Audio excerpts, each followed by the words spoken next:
kumustahin po natin yung pong mga meat dealers at maging yung siguro pati na rin po yung grupo ni Sir Ricardo dyan. Kasi si Sir Ricardo, retailer din to eh. Oo, malaman natin na nasusunod pa ba yung MSRP o yung iba ho'y talagang mas mamarapating magsara na lang muna ng kanilang tindahan dahil hindi ho nila kayang sumunod sa MSRP ng Department of Agriculture. Sir Ricardo Chan, Presidente ng Manila Meat Dealers Association. Sir Rick, kumusta ka na? Magandang umaga po sa inyo, sir. Si Orly Trinidad dito sa DCWB. Good morning po. Magandang umaga po, Ka-Orly. Kumustahin ko lang ang sitwasyon ng supply at benta ng karne dito nakalipas na linggo, lalo na kung sinimulan na po yung pagpapairal po ng MSRP ng mga karne. Maganda naman po yung ano ngayon ng farm, yung isang farm na kinukunan ko, nagbaba sila. Oh, okay. Ng farm gate nila. The farm gate price. Oo. Magkano na ho farm gate price ngayon, Sir Rick? Actually, pumapatak pa nga, yung farm gate nila, pumatak pa ng 229. Nung huli tayo So, mas nagkausap, mababa pa ng piso sa 230 na itinakda ng Department of Agriculture. maganda balita yan Ang kasi problema, nung huli tayo nagkausap, sabi nyo, hirap na hirap kayong bumili ng mura dahil 250, 255 yung farm gate price. Ano? Opo. So nagbaba. Pero ang naging problema naman, sa loob ng isang linggo, 2 beses ka lang pwede kumuha sa kanilang farm. Aba, bakit? Ba't ganun? Kulang ang supply nila. Sa dami nilang kumukuha sa kanilang baboy. Parang bigas din eh. Pero bakit Ngayon, 2 beses lang? Meron bang ibang kumukuha o kulang din ang kanilang marami. Bigla dumami yung customer nila. sa bagay. Dahil Obviously. bigla sila nagbaba. Ngayon, so naobliga akong kumuha sa ibang farm para yung sa remaining days ko na hindi ako makakuha sa kanila. Mahal naman. 240 naman ang presyo. Ba't pa iba-iba ho? Ba't iba-iba ho yung... Yun na nga po eh. So, ang ginawa ko, tumawag po ako sa grupo na hindi naman nasusunod yung sinabi ng DA na dapat uniform ang farm gate price ng mga producer.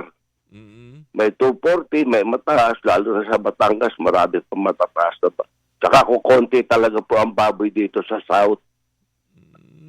Okay.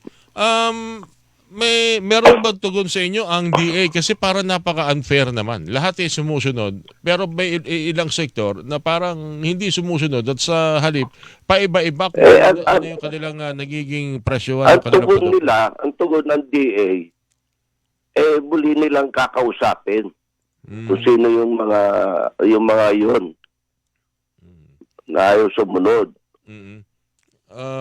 Wala pa naman pong feedback sa amin.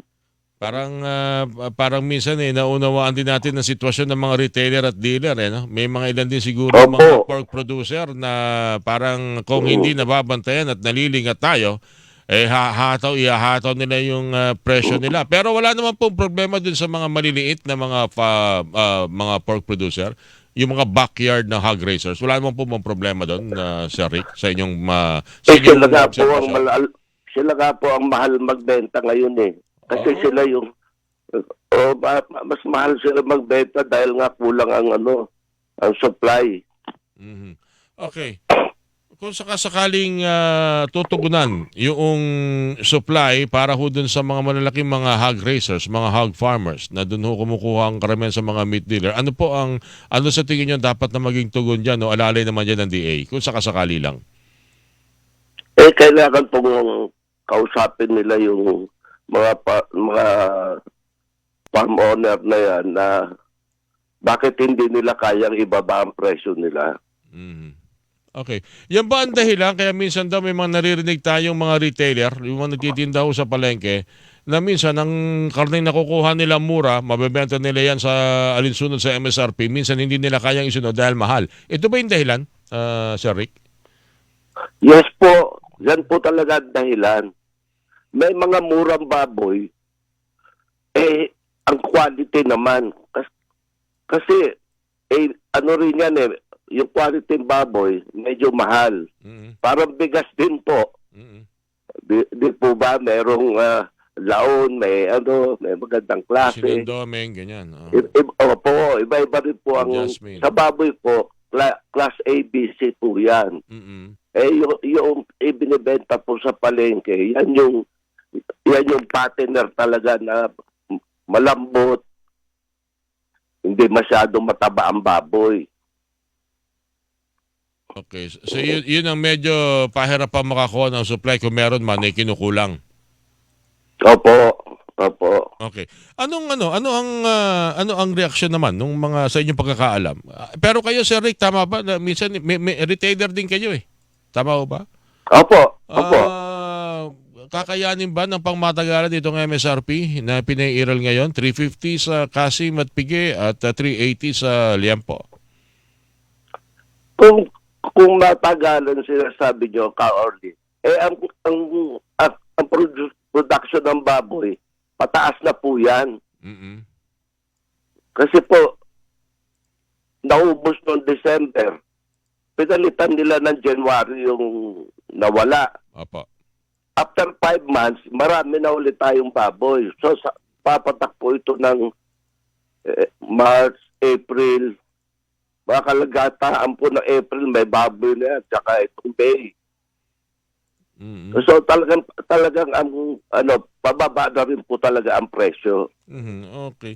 Ewan ko lang kung uubra, paki-inform lang siguro ako Sir Rick. Hindi ko lang alam kung uubra kasi narinig ko lang naman ito sa ilang mga dealer at mga retailer na akin nakakausap tuwing ako'y namamalengke ng Sabado ng umaga.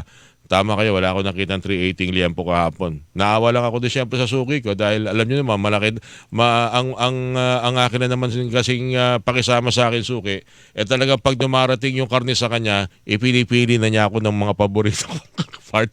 Kaya kahit na medyo mahal, sabi ko dahil sa iyong pagbibigay ng importansya sa akin, hindi ako aalis. Kaya nga lang, talagang sabi ko, limitado lang ang aking budget. Pero kung sakasakali lang, nababanggit kasi nila na minsan kasi pag sinabing seasonal, halimbawa, gantong mga buwan, maraming kakatayin. Hindi ba pwedeng maging alternate, halimbawa, paano kayang gawin na sa isang region, ganito ang production, at kung maubos na itong production dito, may ibang region na sila naman ng parami ang kinakailangan katayin ng mga manok, ipoproduce at idadalhin sa mga palengke. Ika nga, systematic. May mga ganun bang possibility na dapat tingnan ng ating pamahalaan? Sa tingin ninyo, Sir Ricardo? Sa karanasan ko po bilang magbababoy sa loob ng 30 taon mahigit, napapanahon po lagi yan sa mga tao yung pangangailangan ng tao So kaya ang mga producer, sumasabay din sila sa pangangailangan ng tao. Sa tinatimingan nila, kung halimbawa ano yung mga buwan na marami ang bumibili, lalo na kung panahon ng yung buwan na yun may maraming celebration, maraming piyesta, maraming aktibidad, lalo na pag Pasko at Bagong Taon, hinahabol talaga nila yung panahon na yon. Opo. Kaya lang tayo naghirap ngayon talaga dahil doon po sa ASF na tinamaan ng buong South. Kung hindi naman po nangyari yun, hindi natin magiging problema ang presyo ng baboy. Baka mas bumaba pa nga po. Nagkakakantsawan nga yung ilang mga kilala kong mga meat dealer dahil mukhang nung panahon na malakas-lakas tayo, mahina-hina yung mga importation ng karne, bigla lumabas ang ASF. Mukhang gusto nila lumakas ang pag-i-import natin ng karne. Yan ang nangyayari ngayon. Yung imported na karne, hindi naman nakakapagbababa ng presyo. Sa halip, mas mahal pa nga sila minsan.